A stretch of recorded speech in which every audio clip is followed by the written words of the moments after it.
I'm Ed Glaeser, and welcome to the Quantified City.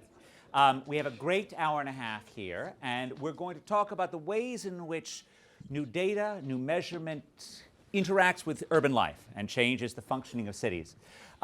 Technology, of course, has been shaping cities for thousands of years, right? Roman aqueducts were making city life more durable 2,500 years ago. And over the past 200 years, we've had a great arc, where in the 19th century, technology was primarily centripetal. It pulled people into city centers. We had public transportation, horse-drawn omnibuses in New York City in the 1820s. We had canals which brought people to Buffalo and Chicago in the 1830s. We had the skyscraper which enabled cities to move up. And then in the 20th century, we had a great epoch of centrifugal technology. We had cars which dispersed people from urban areas. We had radios, we had movies which enabled people in far-flung farms to enjoy the entertainments that had once only been feasible in urban centers. And so throughout much of the past century, we saw cities depopulate. And now the arc has come around again. For the new technologies of the past 30 years have both increased the demand for urban density and made urban density more livable. I think on the sort of largest macro scale, what's happened is that globalization and new technologies have created a vastly more complicated world, a world in which the returns to knowledge and innovation have become much higher. And we are a social species. We've become smart by being around other smart people. Density has not been made obsolete by the internet. It has become more valuable. And indeed, it's shocking the extent to which the innovators of Silicon Valley, the people who of all people should be able to do long-distance work, instead of sending everyone at home, Marissa Mayer tells them they all have to show up at Yahoo. Instead of dispersing the population, Google builds the Googleplex, or rather buys the Googleplex, and buys 1.5 million square feet in downtown Manhattan to enable those interactions. Now, we're not going to be talking about that side of cities. We're going to be talking about the ways in which knowledge, technology, new innovations work to make city living more functional. And there are lots of different examples of this. There are lots of different examples of ways in which quantification can make city living work better. So a few simple examples work around trying to deal with the downsides of density, the demons that come when people are close to one another. For there are also downsides to being close to each other. If we're close enough to communicate an idea face to face, we're also close enough to communicate a contagious disease, right? And one of the most salient examples of this, of course, is congestion pricing in Singapore, which charges drivers for the congestion that they create and does so efficiently because of electronic road pricing. Because technology makes it possible for a complete set of transponders to immediately connect with people's bank accounts and immediately charge them differential rates at different times of day for the congestion that they create. We can imagine going forward that there will be a greater and greater range of ways in which cities can actually nudge people, push people away from more harmful activity towards more beneficial activity. And certainly in the parts of the world where I particularly work on, the cities of sub-Saharan Africa, the cities of India, the needs to fight to make cities more livable is in fact one of the great challenges of the 21st century. And technology will be part of that change. Of course, technologies are also changing cities. Quantification is also changing cities in ways that are completely apart from government, right? So this is Yelp. Completely traditional urban industry of restaurants, and yet we're able to choose better restaurants because of Yelp. Zipcar, this harbinger of the new sharing economy. Cities have always been about sharing, right? What is an urban restaurant other than a shared kitchen and a shared dining room?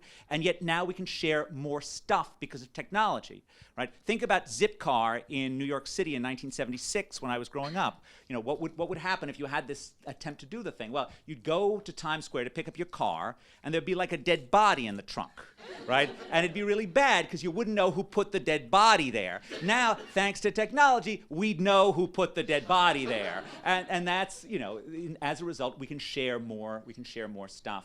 And of course, other technologies like Twitter enable us to learn more things and take advantage of the way cities work.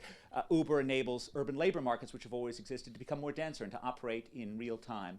We're going to be particularly interested about the ways in which these new technologies actually work with government and work to make government services more accessible, work to make government services more efficient. And we can think about the work that Mike's going to tell us about, which is about improving the efficacy of government by getting more information about where you should be targeting government services.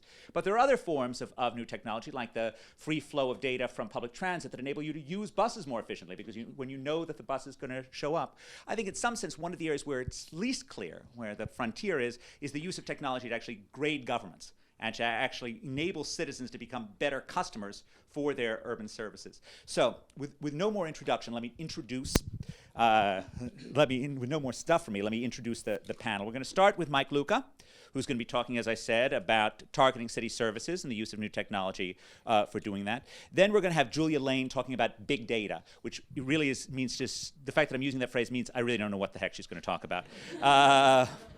3, we have Elizabeth Linos talking about experiments in cities, and Will Tucker's going to be talking about partnering with practitioners in a variety of different ways. So, Mike, over to you. So today I'm going to be talking a little bit about data and city policy. And I'm going to be focusing on one specific case study that we had done around this. This year, my collaborators and I, Ed, Scott Commoners, and Nikhil Naik, wrote a paper thinking about what the role of data is in cities and what the evolving role of data is, and kind of this idea that there's a lot of new data sources. I won't even say big data, even though it's in the title of our paper.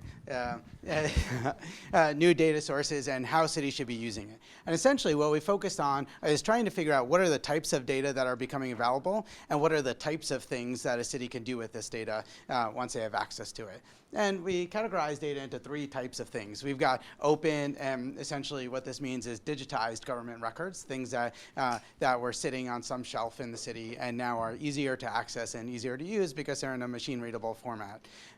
There's been a number of federal directives around this, a 2009 Open Government Directive that started requiring agencies within the federal government to post data sets on data.gov to try to encourage people to use them to either create new insights or to create products that might be customer-facing. In 2013, this went a step further with the Open Data Executive Order trying to make the default be that governments are going to make all the data available unless there's a good reason not to.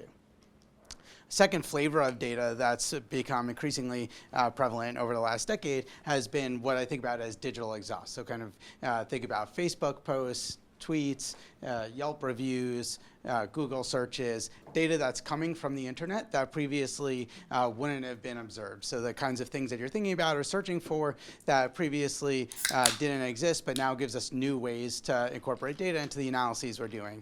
And a third flavor of data that we could think about is corporate data sets. So kind of the types of things that gym memberships across the city, and you want to see how gym going behavior might changes over time. So these are the types of data we have in mind when we think about the new data that people might be using to improve urban quality of life. And the question that we've been thinking about is, what do you do with all of this data? So you have this accessible, and it's just one big mess, and you need to figure out what insights can I extract from it. And Julie is going to talk about kind of where do you physically put all of this and who's going to be the owner of all of this.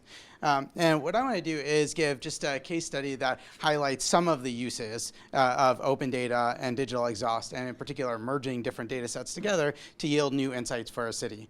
What I want to think about is, as a starting point, is back in 1997, this decision that was made in Los Angeles, which was around restaurant hygiene inspections. So it turns out that every restaurant in the world, pretty much, definitely every restaurant in the US, is inspected to make sure that it's clean, to make sure that there are no rats on the floor, to make sure that the bathrooms are relatively clean, although anyone who's gone to a Starbucks may dispute the efficacy of this.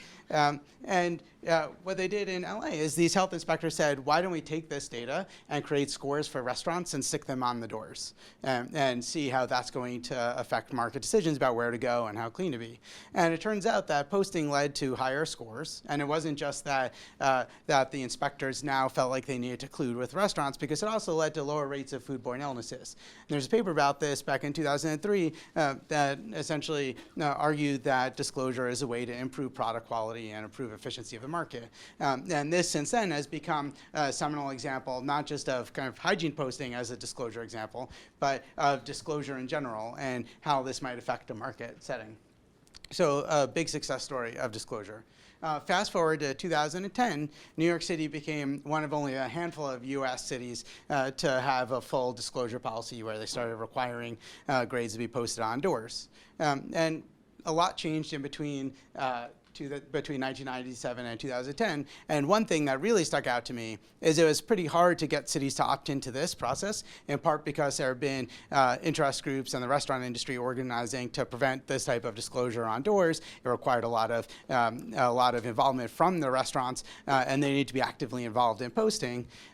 But what really stuck out to me is that there was no Yelp in 1997. There was no Facebook. There were no other plausible ways to get information out to customers. So I started thinking about what are the things that you might do differently if you were to design your disclosure policy now, knowing that all these platforms are around, and design the process of getting information about hygiene violations now with all the data that a city has access to.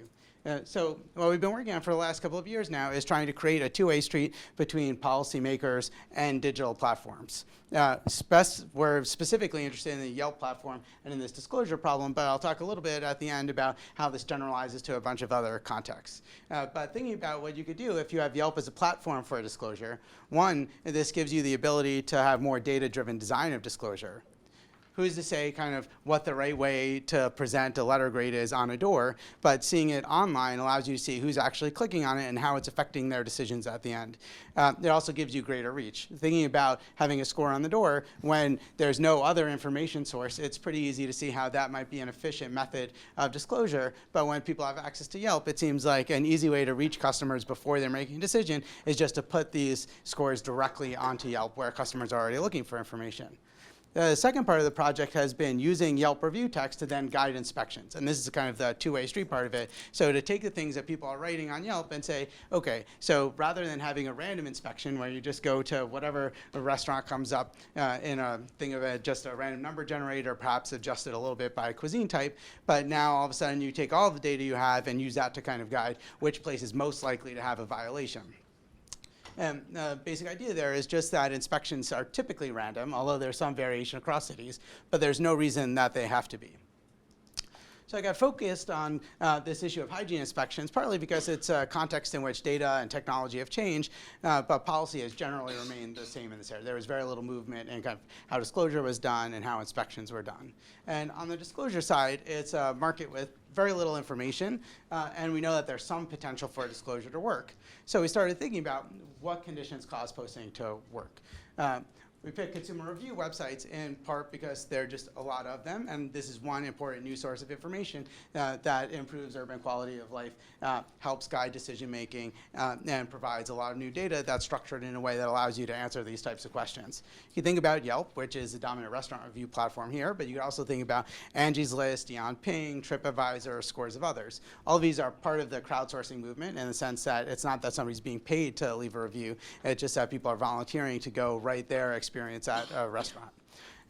And more importantly, we know that these things are influential in terms of guiding people to make decisions. I have a paper that shows that high ratings on Yelp lead restaurants to get more revenue. And this is consistent with other research that has been done in this area. So we know this is an influential type of information with broad coverage within the industry. Just give an idea what people search for on Yelp. So here's kind of a sample search for dinner in San Francisco for $3 sign and $4 sign restaurants, types of places that usually are too expensive for me to bother going to. But nonetheless, here's what might come up if you were to do this type of search. So you get a bunch of restaurants that gives you the rating, the dollar signs, the number of reviews. And what we thought about is why not work with the cities to get the hygiene scores and also stick that up onto Yelp and see how that affects decisions. So we went through this question about how should disclosure be designed in the digital age. We got 10 cities to opt into the project to take their hygiene scores and post them directly onto Yelp and see how people are reacting.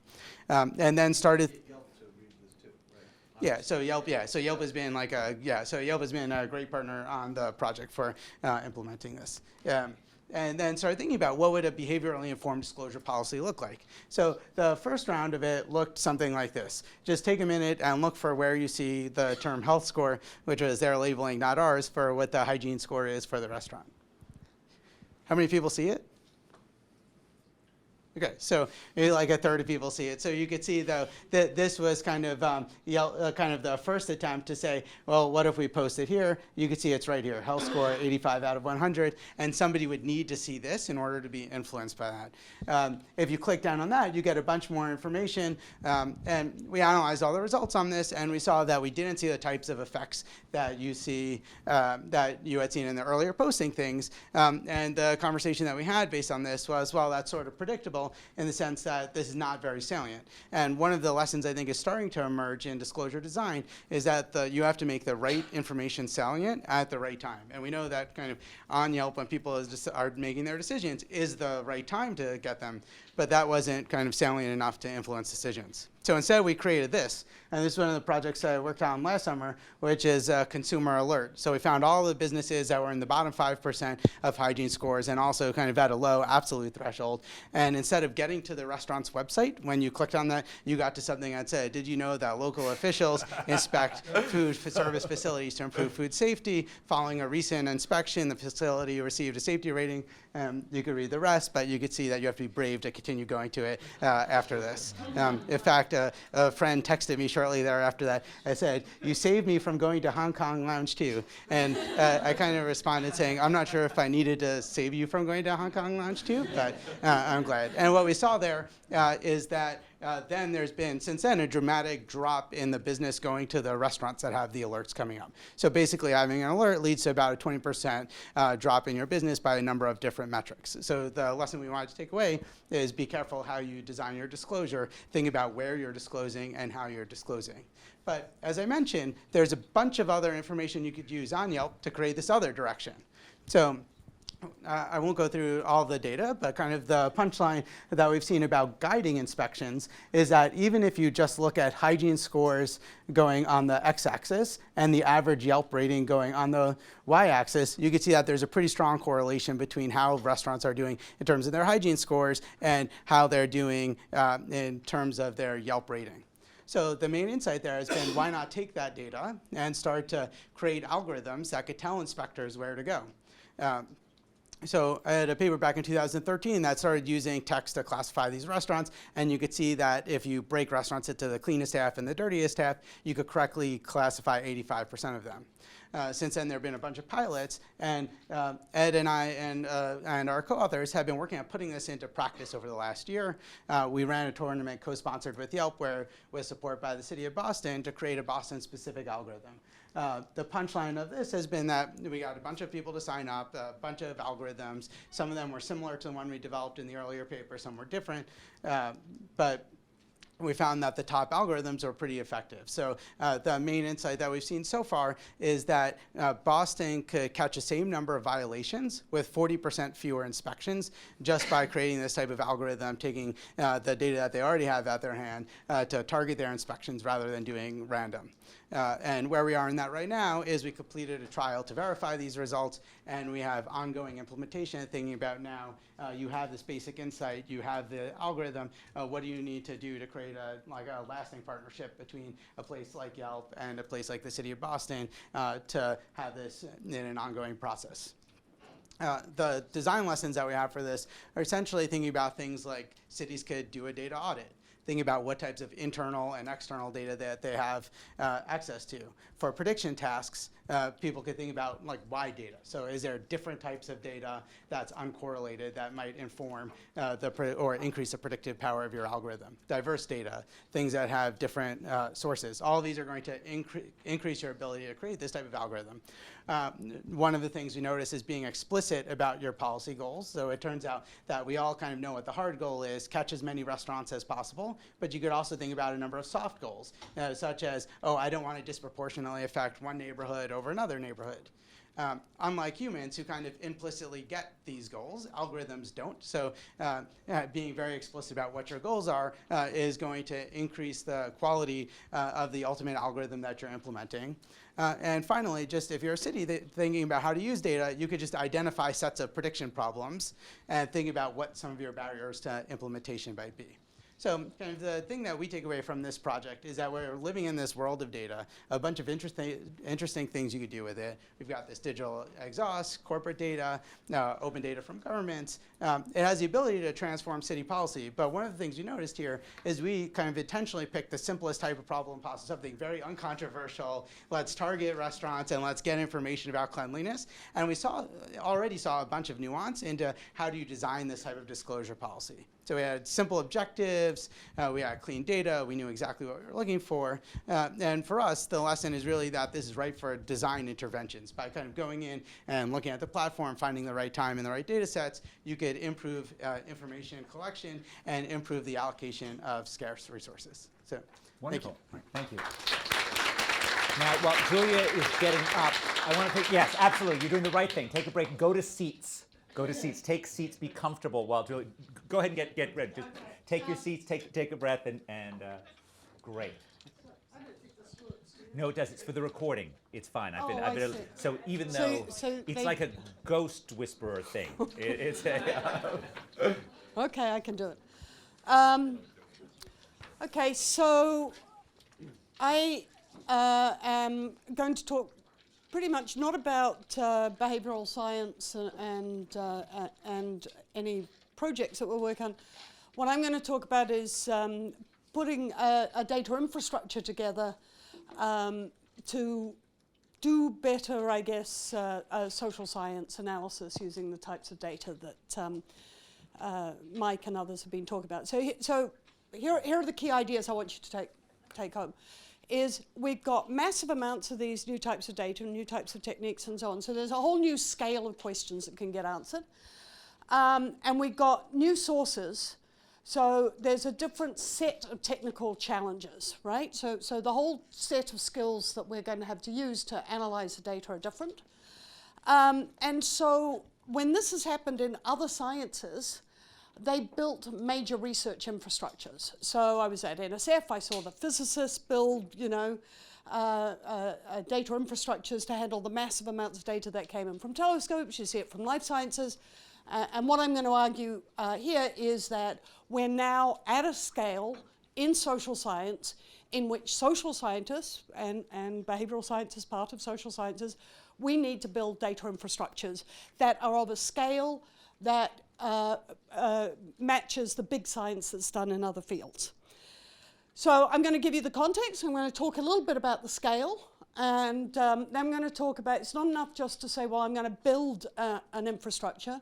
What we've learned in the other sciences is you've got to build engagement as well, right? It's not a, if you build it, they will come. You've got to build engagement. So how are you going to do that?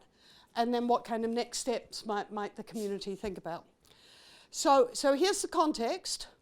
Well, at the federal level, what we're finding is, many of you will have seen the Raj Chetty thing about the use of administrative data and the decline in the use of data that's being produced by federal statistical agencies. They're not the dominant source of data anymore. It's not like there's a federal agency that figures out what a population is, what a frame is, designs questions, goes out and collects the data, gives you design weights, cognitively tests things, and then provides it for you to work with. And at the end, you've got the data. We've got the opposite problem. We now have the data. Now what are we going to do with it? And how can that work be replicated and used? Because at the core, generalizability and replicability are the essence of science. So if we're going to call ourselves science, we need to think about how to generalize and replicate. Well, it turns out that the federal statistical system, and full disclosure, I've been involved with the federal statistical system for a very long time,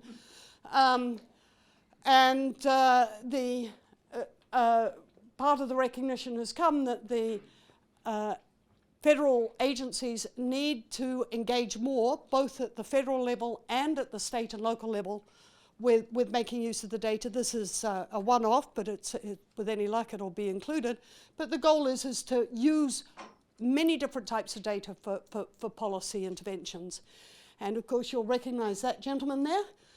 This is the Ryan Murray Act, the Evidence-Based Policy Commission Act of 2016, 15-month committee, 15-member committee that's been set up to figure out how to guide federal agencies to do better jobs of policy making and analysis.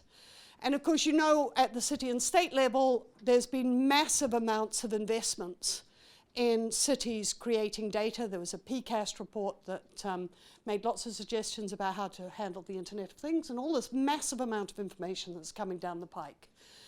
And of course, at the private level, instead of having the American Community Survey telling you about how the journey to work is done, everyone in the room, you don't need to tell, the Wi-Fi or smartphone's going to tell you what to do, and you can, even just walking around New York City, they can tell where you are because your Wi-Fi is getting picked up.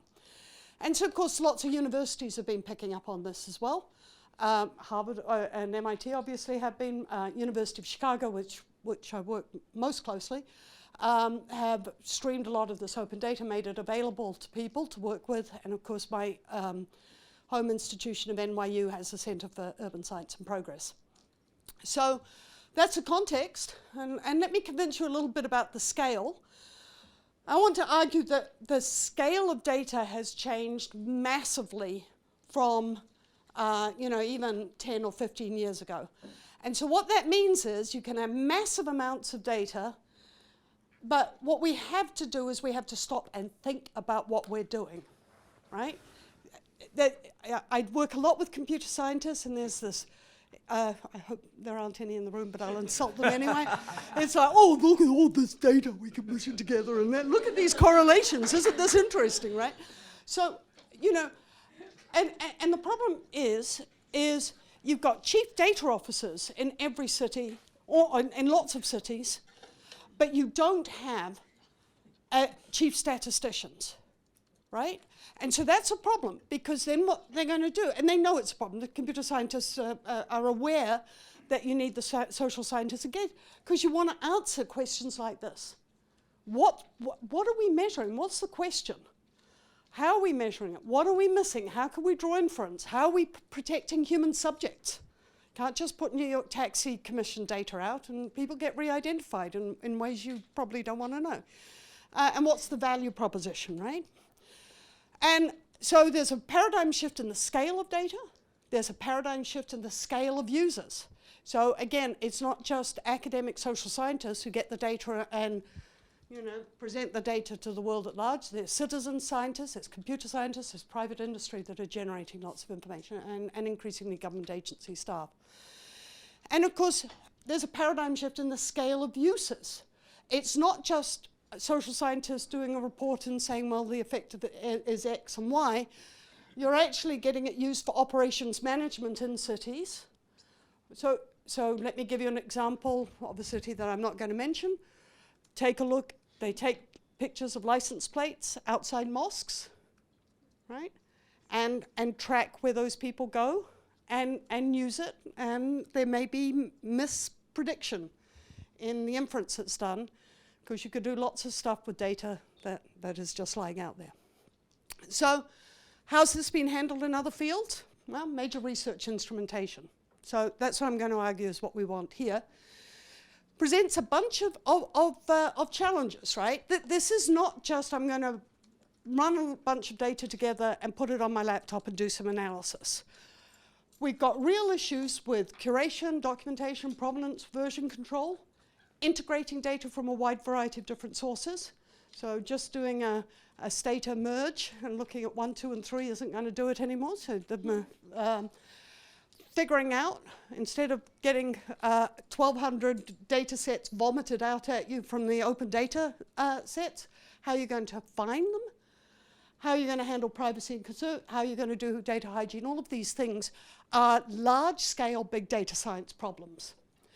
And then as you're building it, how are you going to get people to work on confidential microdata, on human beings, so that you can have this large-scale analysis, because you want to replicate?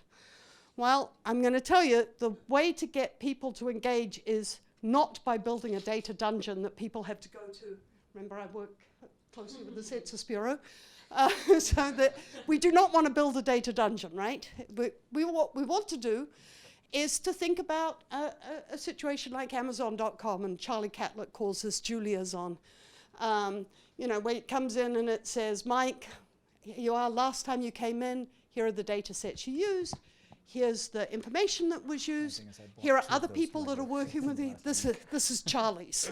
It's not mine. I bought 2 of those Lego sets in the last week alone. Oh, okay. Charlie has a grandson. So anyway, so the notion is to build it, instead of forcing people to do metadata documentation, people do that in TripAdvisor and Yelp. Think about gamifying the data collection, the collaboration.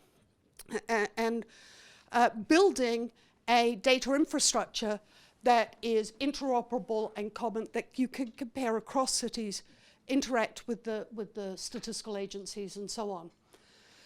So you can think about engagement in thinking about how problems get put together. So building flow, a census of buildings, for example, from multiple different administrative data sets, and think about how that gets put together. Building a community that figures out whether that census of buildings has been built properly, and building classes around it as the engagement. So let me give you a sense of how that works. New York City, there's a one New York City dashboard. So one of the things you find out when you work with any agencies, they love to have dashboards. But those dashboards are kind of cables, are dashboards without cables going back to the engine. So you've got these numbers that are generated, and the ideal situation would be to build an infrastructure whereby agency staff work with the microdata across agencies, and then build dashboards that feed back up to the engine. So, you know, think about how that is generated. You need data on residences. You need data on how people get from one place to another. You need data on where the jobs are. So LEHD is a big source of this. And what you can do, you build the data. You know, I said you've got recipes, so you set it up in Jupyter Notebook. So you've got the code, you've got the recipes, you've got the ingredients. And what you can do then is you can easily make changes in the file, pop out Excel spreadsheet for middle management that then generates a number for the top level management. But there's a coherent feed through that is tested and kicked around by agencies, researchers, and at the end benefits the public. So I'm conscious of the fact I've got 1 minute, but I don't know what you're going to do if I keep going more than one. That's what data dungeons are for. Well, actually, I did notice that at the beginning someone said that they were delighted that the Australians were here, and I'm a New Zealander, and I felt very offended by that. And I'd like to point out New Zealanders beat Australia in the World Cup in rugby, so I'd like to see them take me down, which I like to bring up at just about every presentation. So here's what I think we need to do as a community. We need to do what they do in the other sciences. If this is science, we need to build generalizable and replicable infrastructures. We're actually building that, partly with Sloan Foundation support, partly with Census Bureau, Arnold, Kaufman support, and building it in conjunction with the University of Chicago, so the types of infrastructure can be interoperable with other cities, and indeed anyone else who wants to do it. And the goal here is you can't boil the ocean, so you start in a few priority areas, and you start with the coral reef. And the coral reef's your initial data sets, and then it grows endogenously as a community, and I've seen it in other fields. You see what makes major... We're social scientists. You've been telling me all about behavioral insights. Nudge our fellow social scientists to make this happen. So here's where we're heading, at least in the short term with funding, and it would be great to see that scaled into other areas. And part of it is being supported by this book that has, 2 computer scientists, 2 economists, and a statistician. How's that for a bar? People going into a bar for a joke. And that's the key ideas. Thank you. Great, thank you. You're up.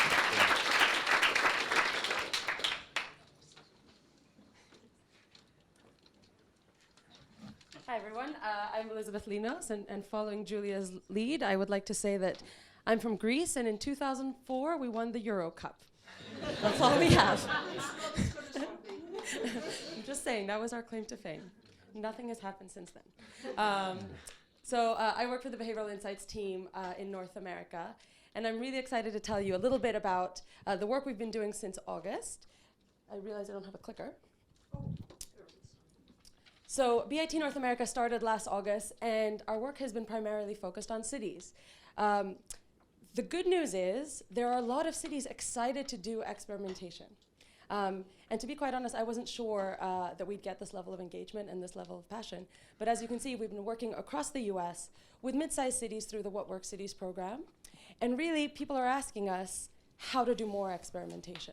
We're working with exactly the kind of people that many people in this room have worked with, the innovation teams, the data analytics people, and they're saying, okay, what's next? What can we do to further our use of data and to make our cities more responsive and more quantified? And it seems like experimentation is a potential answer. So Mike asked me to just give you a general categorization of how cities can use experiments. And what we've seen is some sort of maturity model that starts with simple experiments and can lead to some really, really interesting social impact. So the first thing that cities often ask us to do and comes straight out of our work in BIT UK is getting residents to follow the rules. So if you think about the simplest experiments that cities get excited about is, okay, I really need people to pay their taxes, or I really need people to figure out a better way to get delinquent sewer bills paid. So the first kind of round of experiments that we've been doing with cities is really just about nudging people to do the thing that they should have been doing anyway, and that cities have been asking and begging and spending a lot of resources trying to get them to do. This is just one example of a trial we did in Louisville, where people weren't paying their sewer bills, and we changed the letter that the government was sending out to try and get more people engaged, to make it simpler, to make it personalized, to add a very clear call to action. I don't need to explain any of these concepts to people in the room, but as you can see, there's this huge effect. And for a city that's just starting to think about whether or not they want to work with experiments and with behavioral science, these are the kinds of results that make their mayors happy. So if you have kind of stage one or wave one of experiments in the cities, it seems like a good place to start is in these kind of low-hanging fruit areas. The second area, and I think this is a really important one, is how do you get residents to benefit from the services that they have access to? So if one of the first criticisms that people hear when we talk about nudges is you're just trying to force people to do things they don't want to do, a second area that cities have been really interested in is how do you get residents to find out and access services and benefits that they're already eligible for? So this is a trial that we did in New Orleans, where there was a large population of people who had access to free healthcare through a Medicaid waiver voucher program. We worked with a sample that was very difficult, people who hadn't been to the doctor in 2 years. And we said, how can we help the Department of Health in New Orleans and the nonprofits working in this space to engage with these residents and say, look, you have access to this service. As you can imagine, we sent text messages. And it turns out that even just sending a very simple text message can be an effective way to let people know that they have access to this service. Interestingly, when we asked the people who have been working in this field for a long time, what kind of motivator should we be using to engage residents to go to the doctor?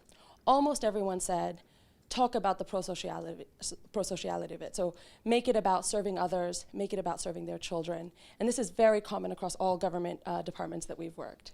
So we tried that. The message said, do it for your kids and go to the doctor. You can see the results up here. But then what we thought was, okay, what do we know about behavioral science in other spaces?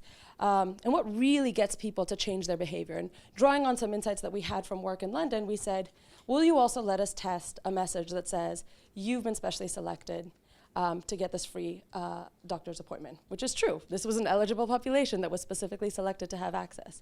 Well, it turns out the message that plays on people's ego is far more effective than a pro-social message. And a pro-social message actually backfires compared to just giving people the information.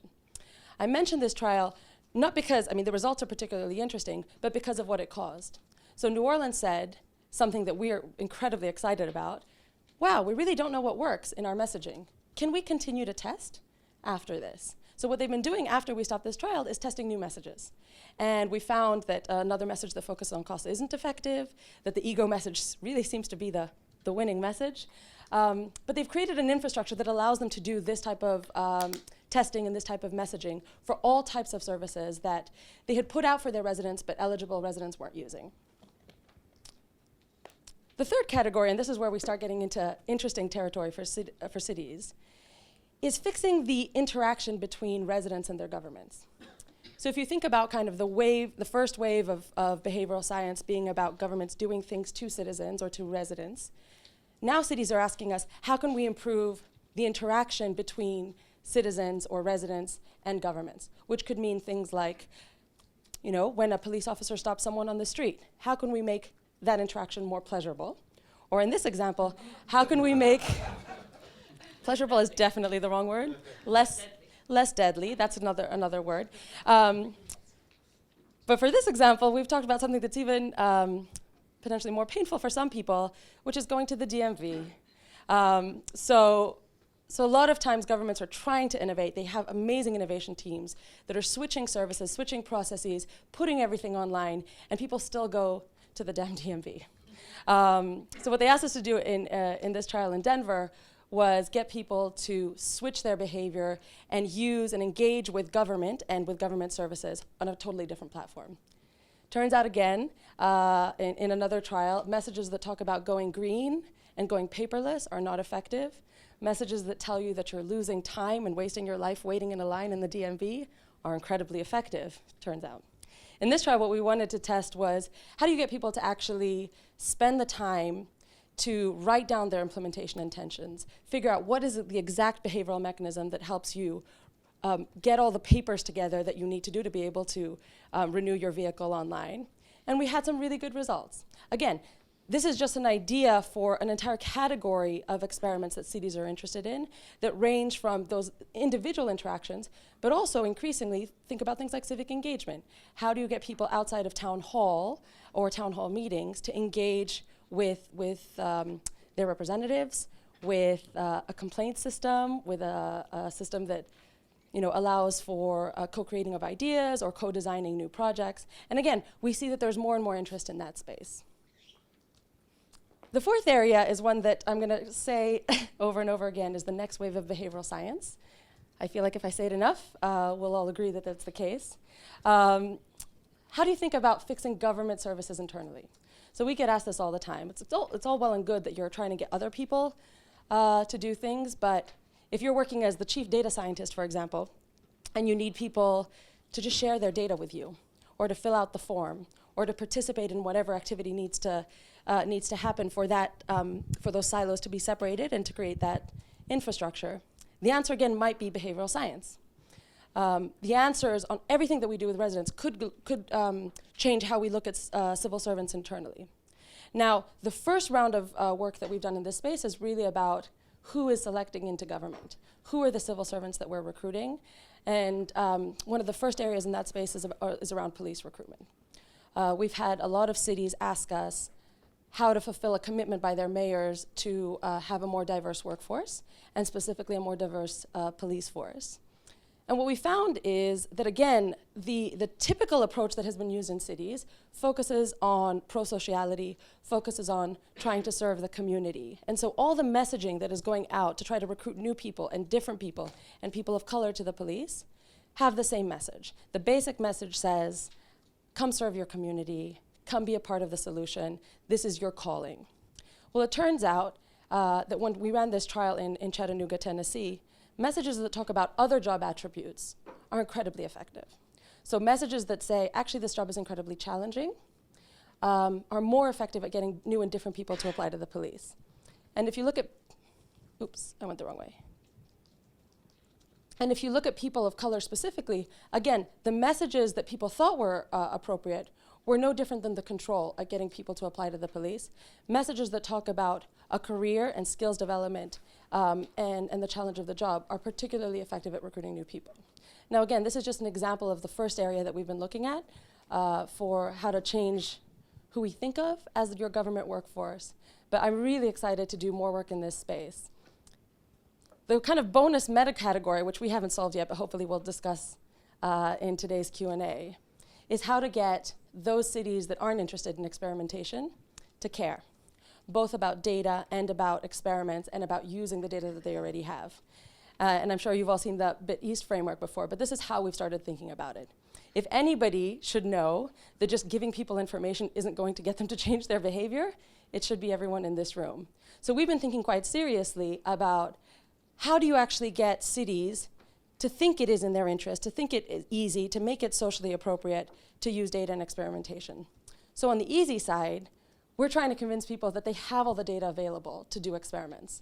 It's not about getting a bunch of RAs and doing surveys anymore. The administrative data is there to be able to start doing A/B testing. When we think about making it more attractive, we really do find that using nudges or small tweaks are incredibly effective because they're proof of concept in a way that matters politically.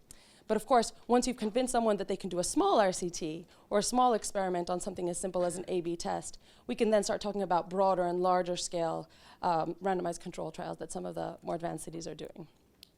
The third area is making it social. So we now have a network of cities that have done this themselves. So each of the cities that we work with do around 3 or 4 RCTs in a year. The best ambassador for this type of work is another city, and those of us who have worked in cities or with cities know that the chief data scientist in city A is well aware of who their peers are and is incredibly competitive with those peers. So we've been using that to our advantage, saying, oh yeah, you're right, you probably couldn't do that. It's interesting that Lexington did it last week, so that's been going very well. But these networks that are popping up that Julia mentioned, whether it's the What Works Cities initiative or other initiatives of this type, are really leveraging the social component of these people who 5 years ago were called innovation officers, now might be called chief data scientists, and tomorrow will be called like the predictive analytics people. They're the same group of really competitive, smart, quantitative people, and they really want to be part of a network that challenges each other. And I guess the last point that we often struggle with, and I know all social scientists struggle with, is how to make it timely. So I think the error that academia always has when we start working with cities is that we think the public sector is slow. It turns out the public sector is not slow. You have to be incredibly quick when the right moment comes about. We've had trials that we've had to launch in 3 days because that was the window of opportunity to start a trial. But it does mean being very clear about how timelines for encouraging experimentation fit with political timelines and budget season, of course. So I'll leave that up there. We haven't really figured this out. I think the next big challenge for us is figuring out how to break silos, how to get departments to speak to each other, and how to get those success stories to infiltrate even within the own city governments that we're working in. Thanks. Thank you. Wonderful. Will, you're up. I think the important thing is that cities need to realize if you don't randomize, it's like it never happened. It's the... Which hand did you use? You know? I don't know. So thanks everyone. It's great to be here. I'm going to talk about a few things. Mike asked me to talk about how to engage with partners in cities. So that'll dovetail nicely with some of the things that Elizabeth was talking about, and then hopefully we can get to conversation as well. And so just real briefly, Ideas 42 is actually is a nonprofit that started out of Harvard, along with co-founders from MIT and Princeton, to sort of do some of this same work. We branched out as our own nonprofit about 6 years ago, and I've been working since then. We're about 60 people now based in New York and growing, and working across the world, across a variety of domains, across a variety of types of partners. And perhaps most exciting for this room and from my perspective at least, is a new initiative that we launched earlier this year called Gov42, working with in particular state and city governments inside the US to try to do applied behavioral science to improve outcomes and make governments function better for people. And in particular, we work across, I guess we call it sort of the ABCs, improving access to programs for people, building efficiency and building trust in government initiatives, and curating choices that governments offers both their internal employees and and the residents or citizens. And in particular, for this talk, I think I want to talk about something we've launched in 2 cities. It's just public last week in New York, but also in another one of the top 5 cities in the US, where we've sort of built embedded teams attached to the mayor's office to try to do some of this work with the governments from inside the governments. And so I'll give a couple examples of projects there and some lessons from how we've worked with partners in those and other jurisdictions that hopefully can provoke some conversation. Here's an example of a project from one of the cities we work in, where they're interested in they having our help implementing a policy that they passed recently around getting commercial real estate to report and benchmark their energy usage, utility usage. And so this is the sort of theory of this policy is that when building managers and buildings report their energy use to the city, then the city can benchmark that to other buildings that look like them, can make that information public, and then eventually that might lead those building managers and owners to sort of improve their building stock because of market forces, because of social pressures, because of just now they know what might be happening in their buildings where they might not have before. And so you can see when you think about the effectiveness of programs and you think about applying behavioral science to that, you can see a lot of points in that where you need people to do something. It's a new policy. People need to find out about it. Then they need to sign up for the program. They need to actually follow through on the actions and then take information, complicated information, and actually do something on it. And so a lot of places where we could work, and we worked with the city to immediately sort of address an initial challenge, right, which is they had put out a call to report their energy use, and not all building managers had responded to that call. So how can we, with that list of people before they get fined or before they're in violation more fully, how can we get them to respond? And so that's a smaller group of building managers at first. So we ran a pre-pilot to sort of build up some momentum towards doing more, but start with randomization, start with testing a few messages, and then we actually found some promising result, about six percentage points, and marginally significant from something we weren't expecting to see, which built even more momentum. So then when later that season, when we're taking the reports and saying, how can we then frame the actual benchmark and report that we get back to people in a way that leads them to take action on it. Let's try out a couple different testing schemes there. And then the next year, of course, because this is something that repeats over time, we actually get in at the front end, and when you're telling people to report in the first case, how can we make sure that as many of them as possible end up actually reporting their data. Results forthcoming on some of these pieces, but certainly very promising, and you can see sort of a trend towards building some of this into long-term policy integration. Maybe we get to a point where you have some utility relationships, even changes to the law where it's sort of automatic. And some policy changes. Another challenge, Elizabeth mentioned that revenue is, of course, something that's near and dear to city administrations. Another city that we worked with has a problem with parking tickets. Most cities do. They get a lot of money from parking tickets, but not everybody pays their parking tickets. And in fact, if they're going to pay, most of it's going to happen in the first 2 or 3 months. If you wait longer than that, from data analysis, you're probably not going to get anything. So there's maybe a moment there. They send out notices like this to try to encourage people to pay. Or actually, this notice does have a bill, but I think it's just telling you that you can no longer contest the ticket if you can decipher that. And so they had some challenges in how many people were paying them, as you could imagine. But basically what happens in their process, which we looked at with them, is you get a ticket. A few days later, a notice is mailed to you saying you got a ticket. Then about a month later, a notice is mailed to you saying you can no longer contest that ticket. And then maybe 2.5 months after you initially got the ticket, your fee doubles, your fine doubles. But there's no message telling you that you're going to do something there. And then later on, they'll refer it to collections. It actually costs the city a per instance fee to send it to collections, so it's something that we really want to avoid for a variety of reasons. So we thought, hey, how about this moment before their fines are doubled, when we know that most of the things that are going to be paid have come in already? let's take that moment to try to remind people and leverage some behavioral insights to improve that. So we know timely reminders can help. We know that providing clear action steps, in particular, that you don't actually need the original ticket number. You can just put in your license plate number or your driver's license number on an online system and pay there. And reminding people that of course, that their fine is about to double might help. And in fact, this is running right now, but halfway through, looks very promising. People that get the postcard end up doing it. And interestingly, even though more people are paying, fewer of them are paying online, fewer of them are paying by mail, the sort of most expensive way to pay. More of them are paying online. And so that's a 30% increase. It's about 40,000 a week. If that scales, it's a couple million a year. And fewer people, hopefully, in collections. We're sort of tracking it over time to keep your residents from becoming that. So promising things that get the city more excited about doing it.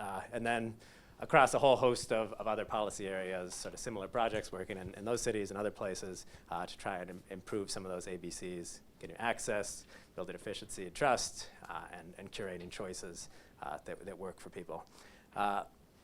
So I want to transition then with those examples, thinking about some lessons for how to interact with cities and partners. So first, and this is, I'm just going to state it, it's not a very particularly profound thing. It's probably the reason why we're all here in some ways, but we don't always explicitly say it, which is that in these sort of streams of, Paul, you mentioned yesterday, the sort of, you came from the evidence world, but you got into behavioral stuff because that's the only way you could get policymakers to actually do evidence-based work. There's this sort of symbiotic relationship or feedback loop between sort of evidence-based policymaking initiatives and sort of behavioral insights and applied behavioral science initiatives. And as such that, most of our failure points when we're trying to work with government agencies to apply new techniques, often it comes down to a question of data quality, data access, actually being able to see if there's any effect. But similarly, if you do sort of very intensive from Yelp or from restaurant inspections data, you do very intensive targeting to try and find out where the problem is, or if you have a very nice risk model that tells you where there's likely to be lead paint and a baby, you then need to get a person to open the door and let an inspector in and start a remediation process in order for that sort of new innovation to be of most value. And so this is something that we've been seeing more of, and it's certainly not particularly profound, but I think that these tests over time are sort of building momentum and on both sides of this coin. So it's one particular lesson, and then a few other things just in terms of how we've approached and how we've talked about this, and these will echo some of the things that Elizabeth was talking about, and again may not seem particularly profound, but when you're working with agencies, with people that are very busy, in particular at the city, at city levels, there's fires going on all the time, and you need to be responding rapidly to crises. Being one more problem on somebody's list of problems is not going to be the most effective way to get something done, particularly to get somebody to take a risk and do some new innovation. And so to the extent that you can be helpful in removing something from their list of problems, even if maybe it was your sort of connection to the mayor's office that got that particular problem on their list of problems to begin with, something like that, who knows? But we would never do that. The other piece, a sort of connected piece there is sort of that when there is a crisis, for lack of a better word, or when something will be changing is a great time to build momentum towards doing testing and towards applying behavioral science, right? So we're rolling out a new energy benchmarking policy program. That's a time when you can embed some testing into the pieces of it in a way that could build momentum. It's also a time when, from a sort of relatively crass perspective, you can help change the narrative around what happens with innovation, right? So, we didn't in this case, but in other cases we do have this conversation where there's some hesitancy around applying these innovations. You could say, look, you're trying to get all building managers to comply and report their data. You're not going to get to 100%. So the story can either be city didn't get to 100%, city failed in their new initiative, or it can be we tried 2 different versions and this one did 10% better. And that story is a nicer story for building trust and building enthusiasm in government. The other piece is, real quick, so I'm running out of time, also not particularly profound, but having a plan for tracking the costs and going that next step and saying, you know, how actually did this perform relative to other options and other policy levers is something that can really help build momentum. And also having a plan for, now that we've shown that this thing works, how are we actually going to keep doing it over time so that we still have a lasting and scaled impact across maybe more than just the original pilot population. The fourth piece is around partner management, and you know, you're very rarely going to be sort of given the keys to running a piece of outreach or a sort of policy implementation thing as a partner from the outside. And so as a result of that, it's never going to be implemented in exactly 100% of the way that you might have wanted it to be implemented or that you might have had in your mind when you're designing the perfect intervention. And there are sort of trade-offs in how much you push for what you want and how much you fight in that last moment of, not fight, but negotiate, how tough you negotiate with your partners to sort of make it sort of hit the sort of key scientific insights that you want. And so in the case of the parking tickets, right, we were more interested in testing out a couple different messages than we were in just doing one postcard versus no postcard, right? I mean, that's not a huge surprise that reminding people that they're going to pay double in a week and a half versus not reminding them that is going to work. But we may think that there are more effective or less effective ways to do that. But in this case, parking tickets are happening all the time, right? The structure of that intervention is such that we will get another bite at that apple. And so it's okay to sort of build momentum towards that, and we in fact are taking another bite at that apple later down the road in a way that, you know, you maybe don't push as hard during those negotiations. Whereas in other cases where you know this is a one-time, you know, rollout of a new benefit to employees of a big city, you know, it's actually important to try to make some pushes and burn the midnight oil a little bit to make sure that you can figure out a way to make it work, because that's the one time you're going to get at it. And then the last piece is, of course, when this stuff becomes public and when you're trying to build momentum and partnerships towards this overall, you know, it's about not just the sort of the people who are already getting credit in the mayor's office and who are the innovation team leads and sort of, you know, chief people around City Hall and VIPs, but, you know, what we've seen and what I believe is the real potential here is more at the sort of line and mid-manager level of cities, where you're taking people who have been in their jobs for decades more and sort of activating in them an enthusiasm for applying evidence and building evidence in how they operate their cities in a way that has been really heartening. And, you know, we've had partners say they're, you know, going home and dusting off like, you know, 30-year-old statistics books over the weekends in ways that, you know, are surprising, but is part of that is sort of making sure that it's their victory when there is a victory. And we, of course, take the blame when it doesn't work. But with that, I think we're ready for Thank you. Yes, discussion. let's join the panel. Just put it down, Mary. So we've got about 10 minutes left, and you know, this has been exhilarating. I mean, it's wonderful to see all the creativity and intelligence that's going on here. On the other hand, I do worry that it's going to end up against the hard barriers to innovation that exist in the most important areas of city services. So I want to raise a particular type of city service, and you know, we could talk about schools, but let's talk about policing. Right? Policing is an issue that continues to be absolutely central to what cities do. I mean, rule of law is about as critical a thing. And it's an area in which we're far from happy in many American cities with the quality of policing. It is true that crime rates have declined in many of our great cities, but it is also true that there is almost, you know, universal unhappiness with the way that those declines have occurred. And in principle, new technologies, new innovation can be incredibly useful. But on the other hand, police services, even if they believe in innovation, they certainly don't believe in publicizing any experimentation that they do. They certainly don't want to admit that they experimented and got it wrong. And they certainly are wary, for understandable reasons, about sharing the data with outsiders, right, in a variety of different ways. So when you think of trying to grab more than the low-hanging fruit, of actually making the changes that will dramatically change the quality of life in America's cities, how plausible do you think that is, and what are the steps that are most critical to take in order to attack the big things?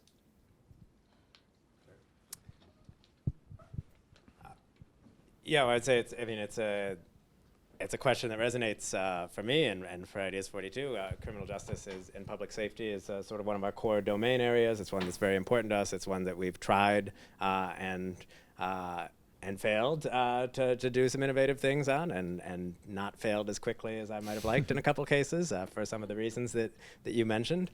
But I think I would say so one, there are people who are doing very heavy work and very focused on this. The University of Chicago Crime Lab has some great ways that they've developed relationships with Chicago and other cities.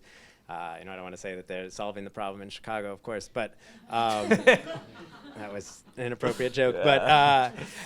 But there is some momentum there, and with other cities that they're working with, I think it's one where it feels like if we take one of the points that's on the top of my mind, that sort of okay versus perfect dichotomy there. Public safety is always going to be an issue, and so building some incremental sort of wins towards it is something that I think can be something that shows more progress in ways that I don't think we've tapped those as much. I mean, I think we have some things going on around sort of reducing failures to appear, around reminding people at their court dates, reducing bench warrants in New York City, around very simple things that could make meaningful improvements for a lot of people that can really build momentum towards some of that, I think, in ways that a lot of the times when we have and when other organizations have been going in to work on it, it has been trying to more get that sort of perfect bite at the apple. It's higher risk, higher return, which we could still be able to do. But Elizabeth, do you want to? Sure. So I'm going to push back a little bit on this, which is probably the scariest thing I've ever done. I've never pushed back at Glaeser. But look, we're seeing a lot more interest in this type of stuff because of the crisis in policing. So if the general conversation that you have to have with a city is, this is cool, this is innovative, this is going to be good for you, the conversation flips when you're in a media frenzy and a media crisis, and a chief of police turns to you and says, just do something. Just give me something that I can say that I'm doing to tackle the problem. So the good news is that in some cities there is an interest. And I think part of the reason that policing is so complicated is because we're overwhelmed by the size of the challenge. But if you start breaking it down in the way that we've all been trained as behavioral scientists, on some of those points we can make progress. So on who we're recruiting, we've definitely seen quite a bit of progress using behavioral science. On changing the script, for example, that police officers use when they interact with a citizen, even in a nonviolent situation, we've seen quite a bit of interest. So if you think about the chiefs of police that are spearheading a movement for community policing, they're asking us, what can we do in behavioral science to get people to report, to talk to us, to tell us when something's going wrong? And I think there is actually... How about a system for electronically rating each cop after each interaction? Yeah, we'll get there. So we haven't gotten to that point yet. But if you think about how the billions of dollars that are spent on things like anti-bias training or trying to get that relationship right, there is this huge investment in getting this right.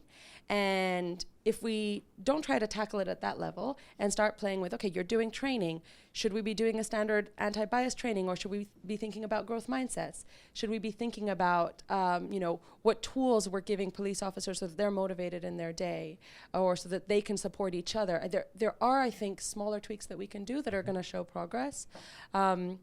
And I got to say, Chief Fletcher in Chattanooga, Tennessee is willing to try anything good. So if you guys want to work with him, there's a few really innovative chiefs of police in the U.S. That's that a aren't really in the big important point. cities. That actually there are through exactly this point of sort of social learning. As long as you Yeah. can find a police chief who's just need a willing to do few. big things, that Yeah. can spread. That's great. Mike, Julia, do you want to skip the? You don't. For police yeah. officers, for police. Yeah, exactly.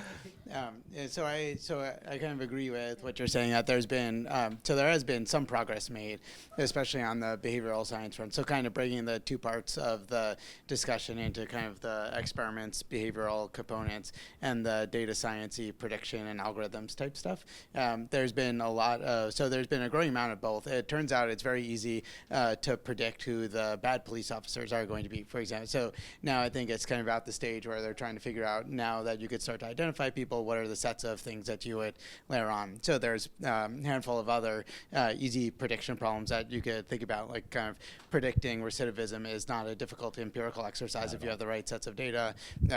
Predicting which criminals are most likely, even within a jail, to become violent is in practice not a difficult exercise to do. Then the question that I think people are thinking through right now is, what are some kind of the ethical constraints on some of the trickier and more nuanced stuff? And then there are some kind of like methodological issues outstanding there.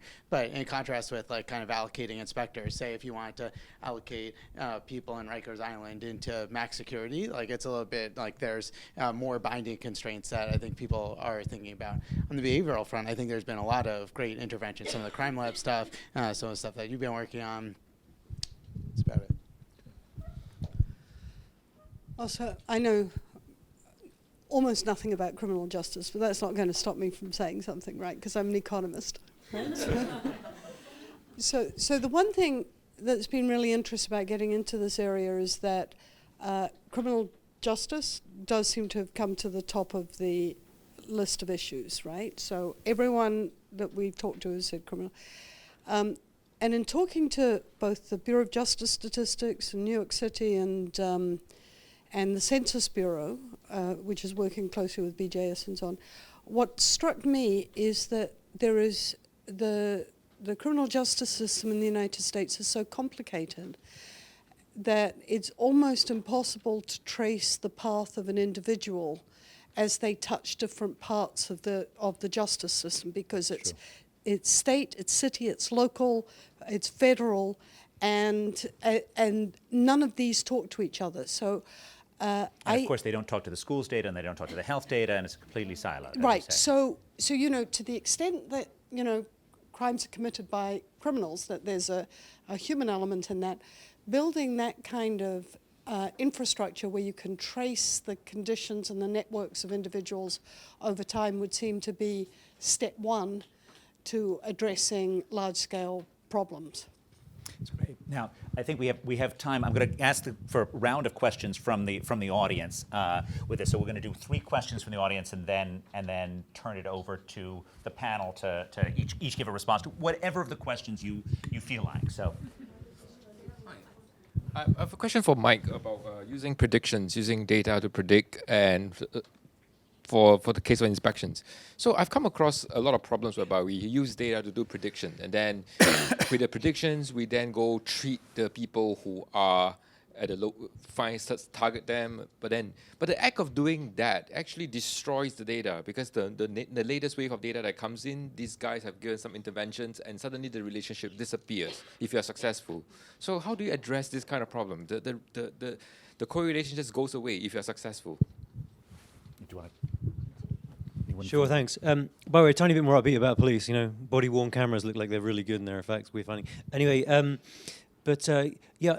I mean, Ed, you started with quite a broad set of challenges about what cities are about and why they come together. On the one hand, we're right to start with where we've got easy data, but I guess it might be interesting to draw you guys on what you think, like some of those fundamental things that, people are close together, and then, because your neighbor is uniquely placed to be the most irritating person to you in your life, about the ways of unleashing technologies, citizens to come together, for example, to reshape their environments by saying, actually, well, let's choose a store which is healthier in terms of the choices it prompts, or ways in which we can solve this issue of having the best of affiliation and connection without the downsides of it. You kind of tantalizingly introduced that as an issue, but it's not something we've been able to return to. But maybe you guys have some thoughts about where you think that might go. Actually, I think it's your dissertation advisor that's posed to be the most annoying person in your life. But anyone from the middle, from the one?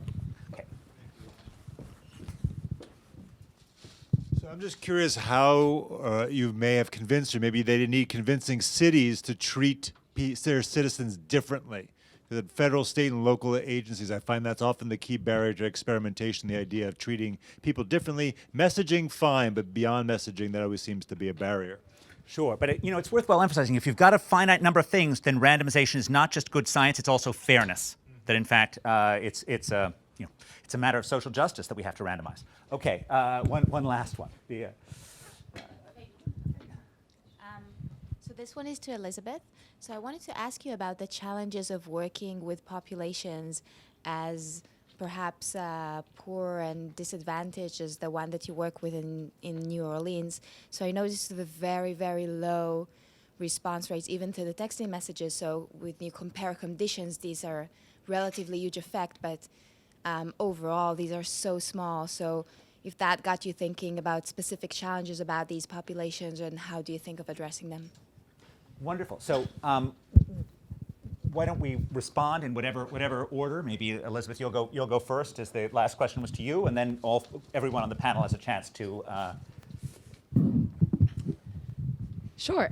It's a good question, and I think it's something that we think of as not as splashy, but I wouldn't be an economist if I didn't think about the counterfactual. So what we're trying to do in that trial is talk to people who have no interest in talking to us. And by we, I mean the government. It wasn't really us. So the counterfactual, or what we should be comparing this to, is a widespread online marketing campaign. So the equivalent of seeing a poster in a subway station. The fact that we can measure it and know that it's a 1% response rate makes it seem like a small change, but I would bet a lot of money that online marketing or general marketing campaigns have similar response rates. If you look at Facebook, for example, which is targeted marketing campaigns, a 1% response rate is totally normal. So the first point is actually 1% isn't bad, but that should give us it's important to kind of explain that and explain expectations and set expectations when we're talking to a city. We like to use the examples that show these huge effects with zero cost. But I think the answer is, yeah, you're going to get 1%. And then next time you try, you're going to get a little bit of a percentage. And if you keep testing, you're going to continuously learn from that process. So what I like to take from these types of trials is we're learning something about messaging that is not only going to influence people who you've actually gotten to change their behavior directly, but you're learning about kind of the mechanisms at play, and that should affect how a social worker talks to that person next time they're in a room, or the script that they use when someone calls into a 311 service. So I think of it more as kind of understanding the mechanisms rather than kind of a success rate in one go.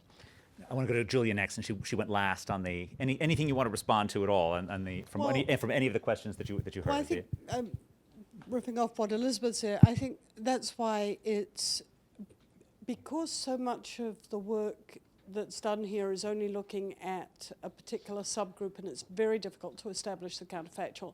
That's why I think this conversation has to be in conjunction with federal statistical agencies, which have a population frame and have a much broader comparison group. So thinking about how those links can be made and how you can establish the counterfactual in a national context or within a well-developed counterfactual framework it makes a whole lot of sense to me. Mike? I guess I'll respond to there's the question about whether implementing an algorithm then is going to reduce the efficacy of the algorithm in future generations. There's a literature on this within computer science. We could talk about it offline that starts to try to think about manipulation proofness of an algorithm.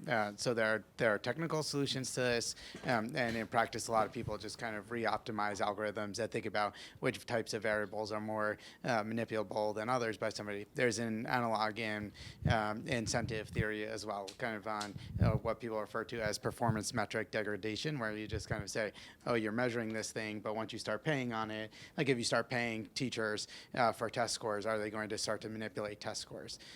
I think it's a problem. It's if cities get to the point where that's a problem they're struggling with, that seems first order, that's a pretty good problem to have. I mean, it's almost surely true that there's a variant of the Heisenberg uncertainty principle that works in social science as well, that says that even if you're not providing incentives, even if you're measuring, you're likely to change behavior. Yeah. But I agree with you, Mike, that it's probably not huge, at least in the first instance, relative to the other issues.